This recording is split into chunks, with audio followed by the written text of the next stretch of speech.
And that's like covering a wide receiver, let me tell you. Zordich. Ronnie, we go around the league.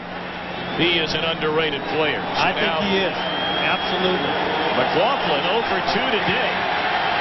7 of 15 on the season. This one from 29 yards out. And right down the middle she goes, and the Rams finally throw points on the board. Yeah, and a touchdown now at 10-3. But the bottom line is, they don't put the ball in the end zone for the touchdown. And I talked about how the Rams in the red area were only 36%, and the other teams like San Francisco and Dallas, the teams up on top are in the 60th percentile. But if you look at how many times they passed it in for touchdowns and run it in, they passed it in 12 times for touchdowns. They've run it in 2 times. That's big. Jerome Bettis was not on the field. They're trying to get back to the run. They don't have him. They get a penalty. It's harder to pass it in now.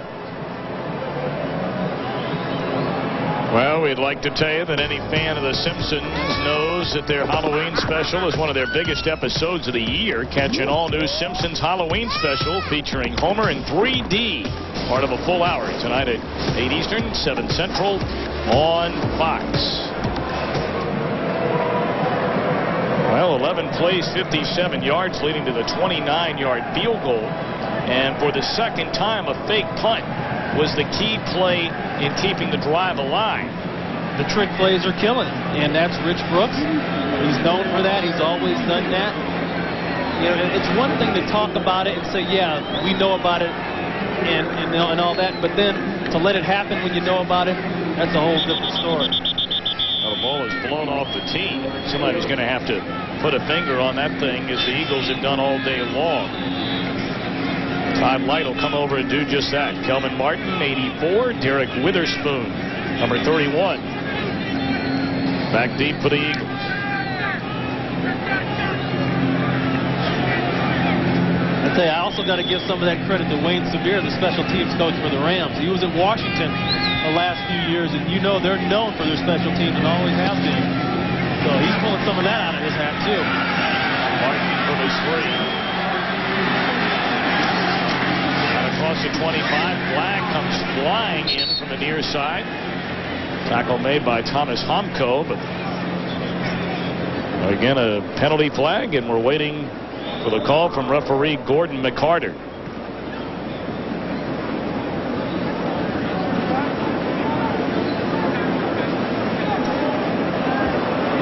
An illegal block.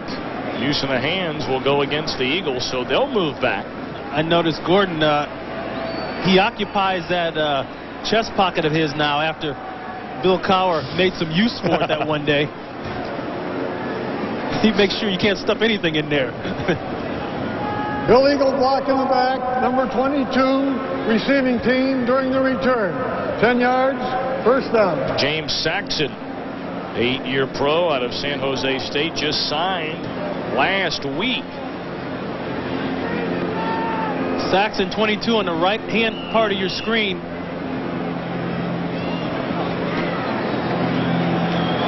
Right here. Yep. You can read that name. Don't hit him. Well, rather than the 26, it's back to the 11. First down, Gillis to Waters, and another penalty flag comes flying in. Jimmy Jones, the first man to meet Waters. And Philadelphia continues to go backwards. I don't know if Philadelphia realizes, they don't have this game put away. Holding, 63 offense, penalty decline, second down. That's McKenzie.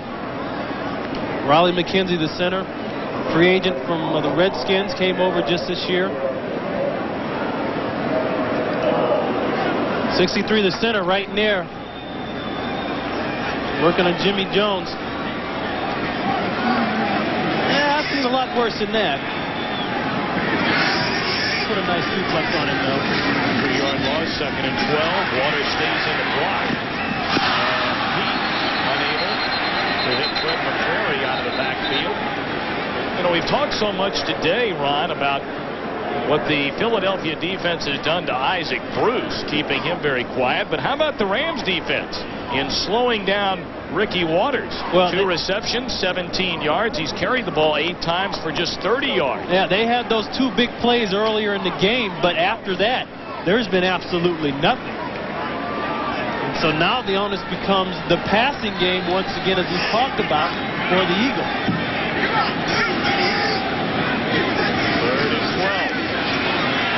Pete loses the ball. Picks it back up. What a play. And throws. Able to hit Calvin Williams. Well short of the first down, but that could have been an absolute disaster, and Rodney Pete knows it. Kevin Carter stripped it loose from him, and somehow, some way, Pete was able to pick it up. Well, there's some talking going on down there, and Rodney was hoping to get a late hit call. But that's just a great job of ad-lib. Like DeMarco Farr, the injured Ram. The pressure's going to come from the outside on both sides, but watch him step up. There it is now. That's Kevin Carter, the rookie, making the play, but to be able to pick that ball up, and he didn't realize how close Carter was right behind him, and that's when DeMarco Farr got hurt. Rodney's saying, come on, man, can you please give me a roughing the quarterback call? He actually might have a pretty good case right there. Here's a guy, undrafted. He said, I came into camp a couple years ago with the Rams, the 16th defensive lineman out of 16 defensive linemen. I had no shot whatsoever. We were with him yesterday when he saw his football card for the very first time, was going to send it back home. He is just a wonderfully engaging young man, DeMarco Farr.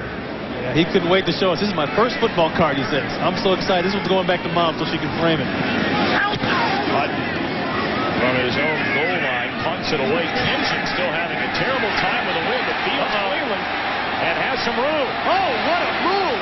To the outside, subbed out of bounds. Wow! Philadelphia 40 by the punter, Tom Hutton. Oh, that move.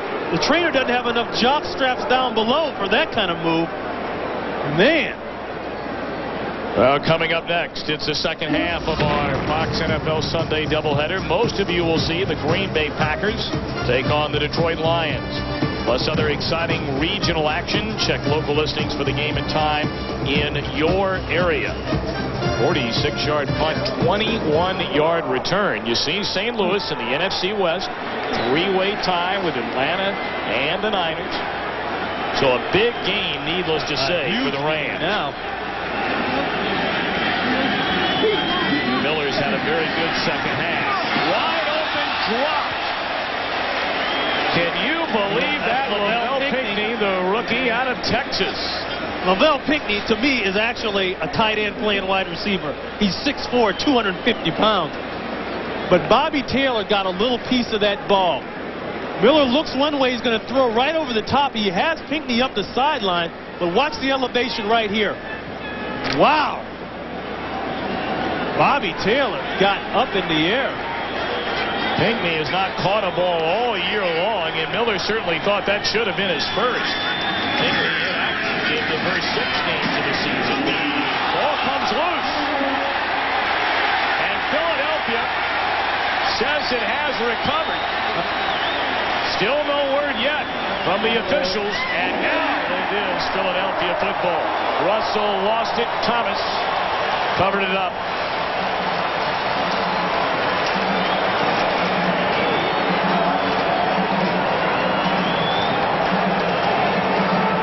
Russell fighting for more yards, trying to make something happen, and that's when you get in trouble. You know, running back coaches will tell you, get your yards and then get down. But right there, you know, I wonder if his knee wasn't down. Sure looked like it. It looked as though his knee was down. Looked as though both knees were down. And that's what Rich Brooks is arguing about. Wayne Sevier giving him an earful, too. We're going to give you another stat here in a minute. Philadelphia takes over from its own 34. The pitch to Garner. He's out to the 38. Well, let's go back And let's see, and that's what Rich Brooks is saying, that Leonard Russell's knee was down. Now, this is a great angle. We're going to get a shot of it here. Now, that's Dixon. He's going to wrap him up. Boy, I got to beg to differ on the call that his knee is down. When Fuller was a man who came across and gave him the shot. It looked from that angle like at least one knee was down. He throws, juggled, and then broken up. Good play defensively by Anthony Parker. It looked like the ball should have been handled initially by Calvin Williams, but then Parker just able to bat it away. Parker coming over, making the play. Let's go back to this fumble again. Now, you're going to see him get wrapped up by Dixon, 90. Fuller's going to come over and get the shot right there. He's down. See that? He's down. That's not a fumble. You don't need to tell him that. 3rd and 6. Martin in motion. And deep with good time. Overthrows a wide open Kelvin Martin. Rodney is trying to take out a rib from Kelvin Martin. When he throws that ball like that and extends him and spreads him out, there is no way Kelvin Martin is going to get that one. And if he does get it, he's got a quick trip to the General Hospital to get his ribs put back in place. Martin just going to drag across the middle. They want the linebackers to suck up, and they do. Did you see right there? You get guys down below. He has to throw that ball over the top. Good kick this time by Hutton. Pinching back to his own 5. Look at him. Just spinning all over the place. The ball's loose. And they're saying he was down before it came loose. Well, see, I want to see that one again. 56-yard boot. And then Kenshin a 16-yard return on what is the final play of the 3rd quarter. Well, the Rams defense certainly has turned things around here in the 2nd half. Yeah, and they turned his head around too, as you can see. That's the end of the 3rd quarter. Philadelphia leading the Rams 10-3. We'll be back. Well, the end of 3 quarters, Philadelphia 10-3 lead over the St. Louis Rams. Todd Kenshin shaken up a bit after taking a couple of real hard licks. Well, Kenshin has no fear at all. I mean, I've never seen a guy. They talk about being brave, but Kenshin brings the word brave to new heights. 1st and 10 for Miller and the St. Louis offense. On their own 22, Leonard Russell, who put it on the ground a moment ago, loses ground on this carry, and Mike Mamula, the rookie out of Boston College, there to meet him. You know, going back to the punt, there's a rule that says if it goes inside the 10-yard line, let it go. But, of course, Kenshin ignores it. But look at the catch. Like, I'll just one-hand it and then tuck it away as I'm running. By the way, this is a good call here. He was down when he fumbled the ball. Watch his shoulders. And then the ball comes out. Good call. Now they give Russell a yard. 2nd and 9. And overthrown the intended receiver, Marv Cook. Well, let's send it back to Hollywood for a McDonald's game break, and James Brown. Hey, Tom and Ron, Carolina looking for an expansion record, 3 straight, well en route. Kerry Collins finds Willie Green. Green high-stepping it into the end zone. Nope, no flag on the play, but a 17-3 Carolina lead over the Patriots. Back to Tom and Ron. The time you want to catch a team that just played a Monday night game is after the Monday night game, exactly after the Monday game. And Dom Capers' defense is tough. 3rd and 9 for the Rams. Trailing 10-3. Miller steps up, throws, first down reception to Isaac Bruce. Bruce came in with 3 consecutive 100-yard receiving games. If he can get a 4th today, and he needs a long way to get there, he would match the franchise record held by Bob Boyd all the way back to 1954. That's his 6th reception. He has 53 yards and an entire quarter left to do it. Well, he made plays last year, but in the midst of all the drama in Los Angeles with the move and the firing of Chuck Knox, what he did really didn't stand out. Now it stands